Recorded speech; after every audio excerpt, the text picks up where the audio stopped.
యేసుక్రీస్తు నామంలో ప్రతి ఒక్కరికి హృదయపూర్వకమైన వందనాలు చెల్లిస్తూ ఈ దినము మరి ఒక భాగం ద్వారా ప్రభు బలపరిచిన మాటలను పంచుకుంటున్నాను. అదేమంటే ఏ భేదము లేకుండా ప్రతి ఒక్కరూ దేవుని మందిరంలోనికి ఆహ్వానించబడుచున్నారనే మాట. పాపములు క్షమించబడి దేవుని మందిరంలో సభ్యులయ్యడి ఆధిక్యత అందరికీ సమానంగా ఉన్నది.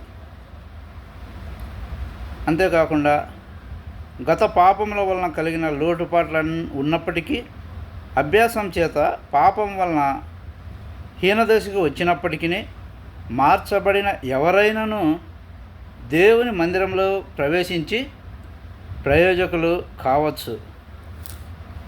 అంతేకాకుండా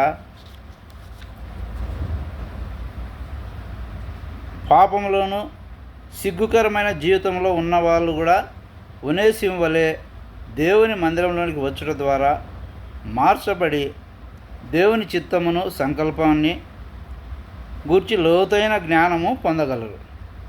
ఎప్పుడు దేవుని మందిరంలోనికి వచ్చినప్పుడు. లోకమందు అంతటా తృణీకరింపబడిన వారిని, నరహంతకులను, దొంగలను దేవుడు ఏర్పరచుకున్నాడు.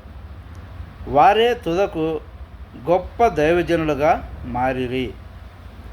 అట్టి వారిని దేవుడు ఎన్నుకొని పరిశుద్ధులనుగా మార్చగలడు.